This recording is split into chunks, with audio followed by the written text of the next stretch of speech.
Bienvenue pour cette nouvelle analyse approfondie. Aujourd'hui, on va s'attaquer à un sujet, un défi en fait que beaucoup rencontrent.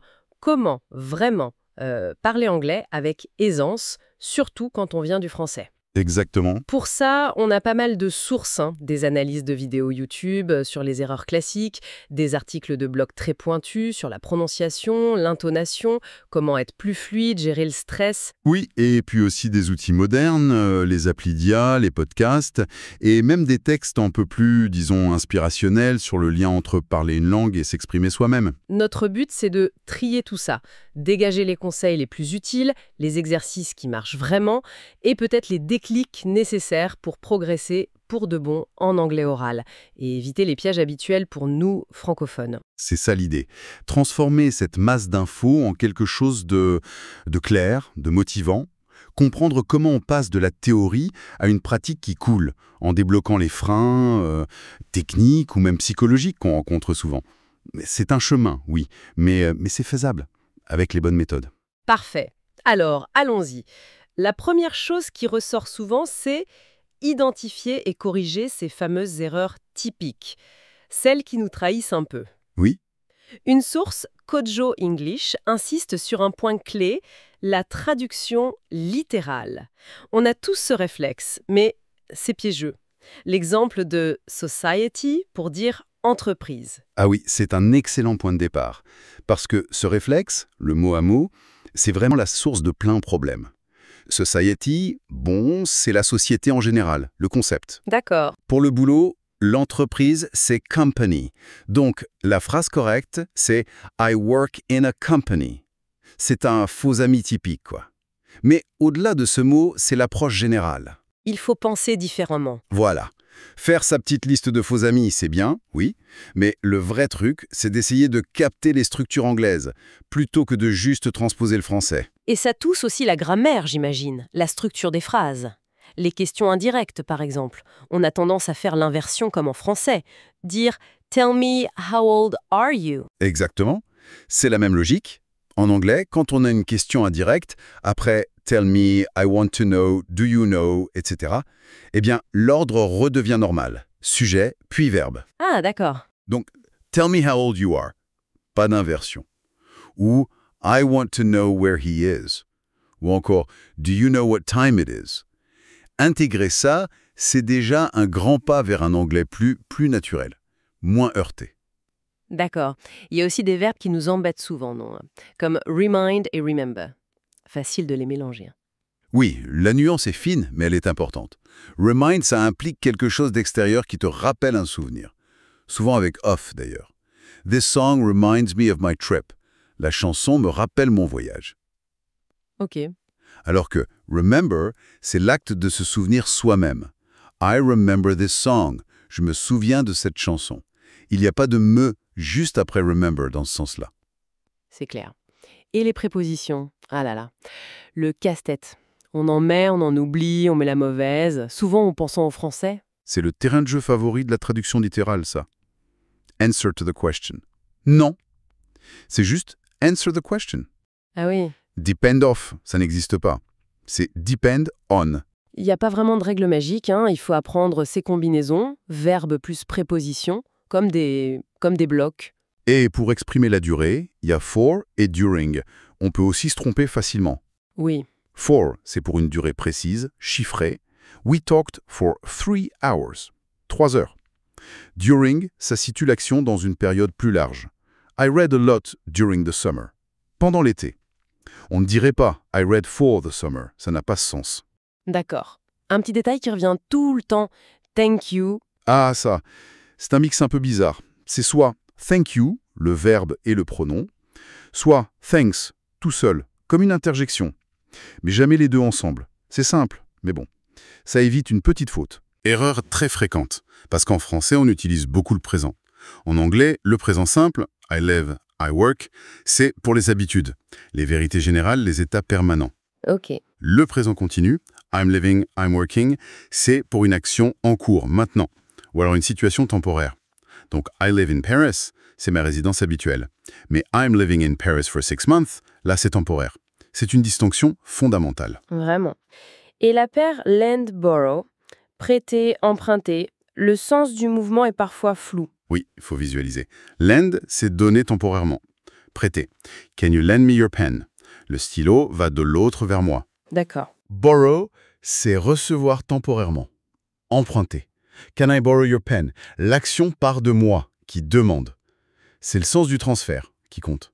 Et puis un détail culturel, le signe dollar ou euro, il se met avant le chiffre en anglais. Ah oui, c'est vrai. Et pour finir sur les erreurs, une qui est subtile mais courante, le passé récent. Même pour aujourd'hui, hein. Oui, le réflexe, c'est de dire, par exemple, « Today I wake up at 7 ». Mais si l'action est finie, même si c'était ce matin, hop, on passe au prétérit, au passé simple anglais. Donc, « Today I woke up at 7 ». C'est pour ça que connaître ces verbes irréguliers comme « wake »,« woke », c'est super important dès le début. L'action est terminée, c'est du passé, point. Ça fait pas mal de points précis, hein. Quand même, si on devait résumer, le conseil principal de cette partie, ce serait quoi? Ne pas juste corriger au coup par coup. Exactement ça. C'est prendre conscience de ces schémas d'erreur liés au français. Surtout la traduction mot à mot. Noter ses propres fautes, oui, c'est utile. Mais surtout, essayer de comprendre la logique de l'anglais. Ses structures propres. Pour commencer à penser un peu différemment. C'est plus profond qu'une simple correction. D'accord, je vois. Une fois qu'on commence à mieux gérer la structure, la grammaire, on se heurte souvent à un autre obstacle. La prononciation, l'intonation, les sources comme Anglify, Preply, Exploralang insistent beaucoup là-dessus. Ce n'est pas juste pour être compris, c'est aussi une question de comment on est perçu, de naturel. Ah, mais c'est absolument fondamental. Et souvent, on le sous-estime un peu. L'intonation surtout. C'est là où il y a une grosse différence avec le français. Le français, mélodiquement, c'est assez plat, on va dire. Oui. Alors que l'anglais, ça utilise beaucoup plus les variations de hauteur de la voix, pour marquer la différence entre une question et une affirmation, pour l'émotion, l'emphase. Une intonation qui n'est pas juste peut changer complètement le message. C'est vrai qu'on peut avoir l'air un peu distant ou même froid, sans le vouloir, avec une intonation trop monotone. Quels sont les grands schémas d'intonation à repérer alors? Bon, en simplifiant, on parle souvent de 3 grands motifs.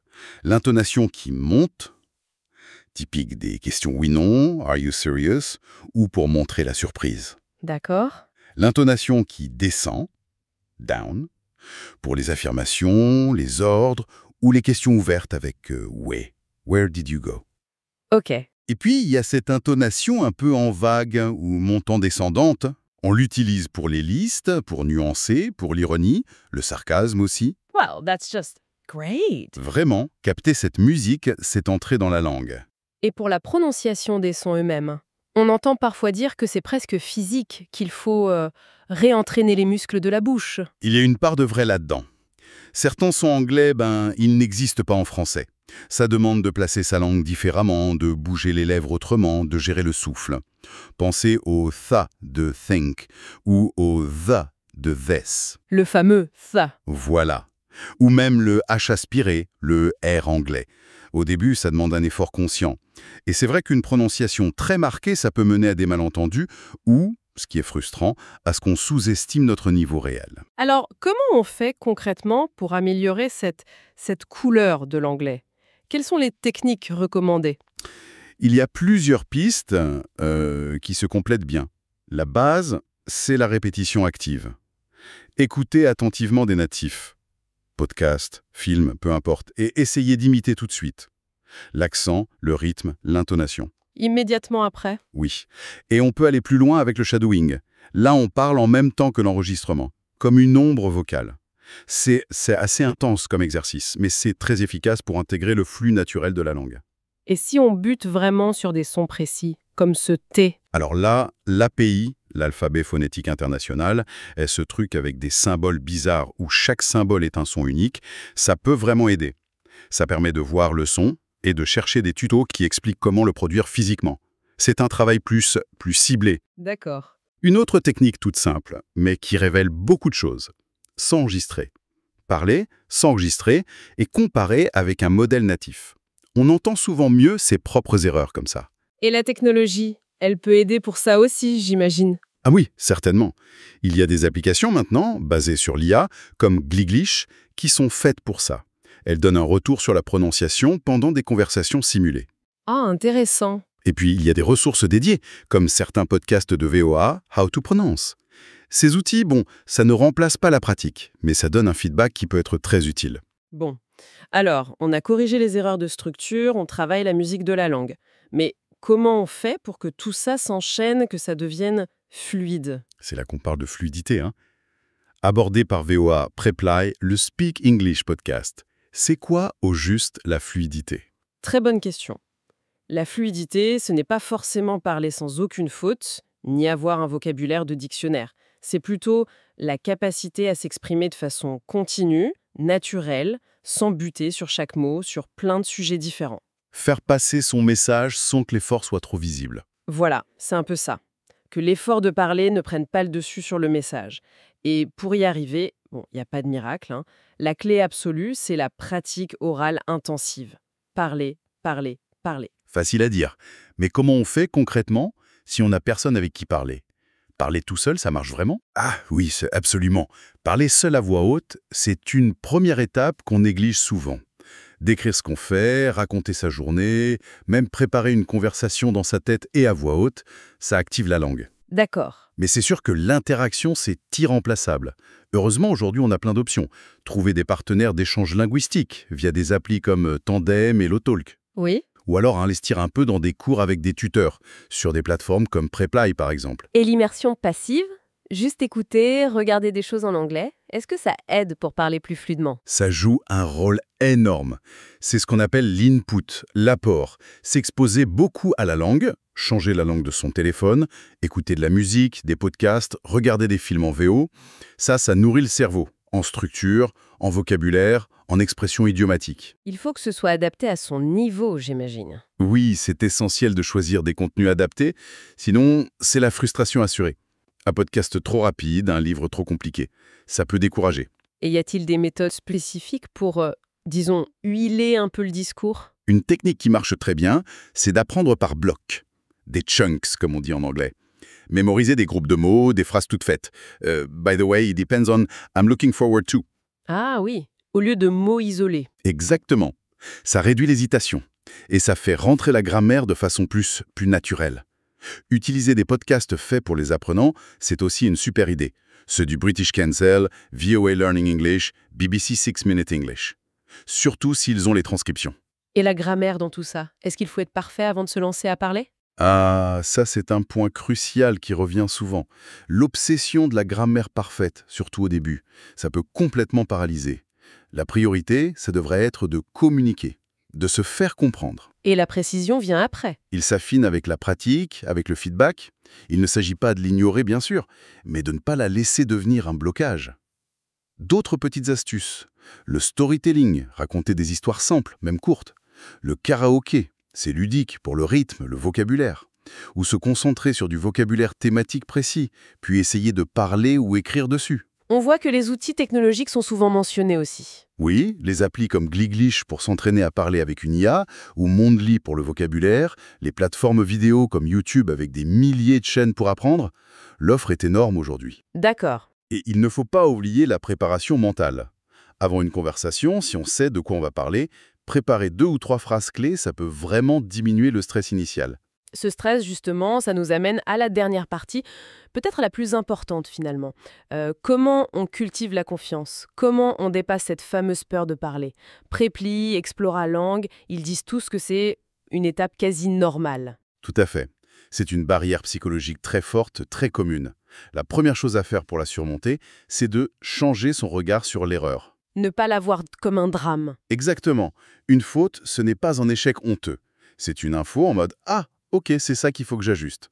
Et puis, il faut savoir que la plupart des natifs sont bienveillants.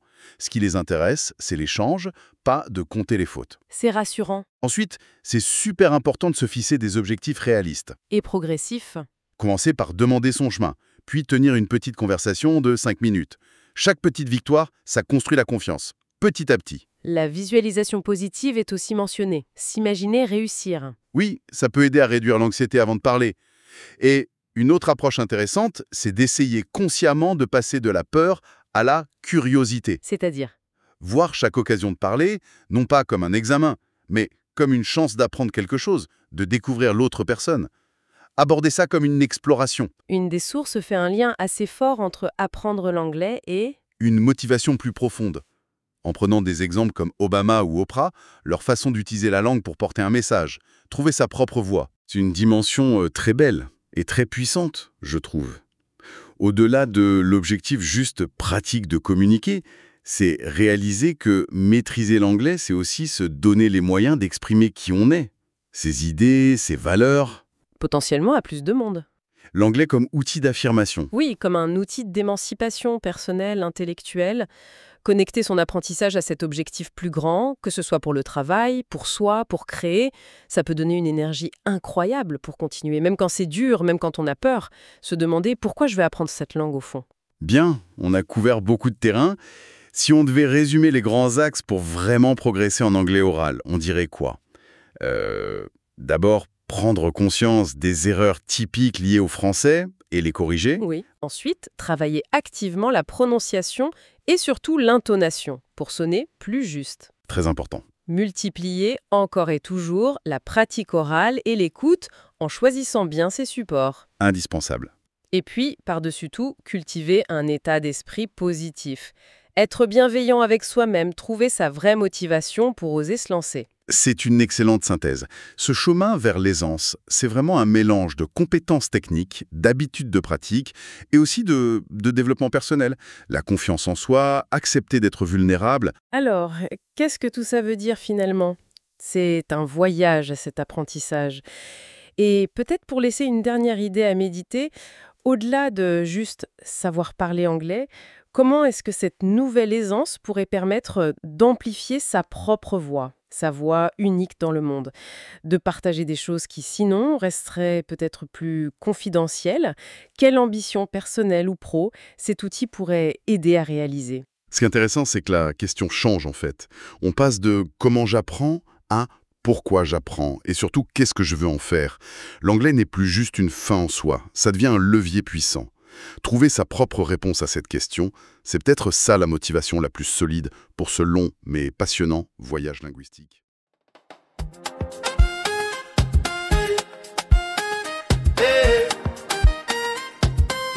I cannot be war, rise up now.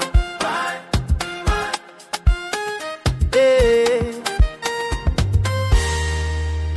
Big bosses, yeah.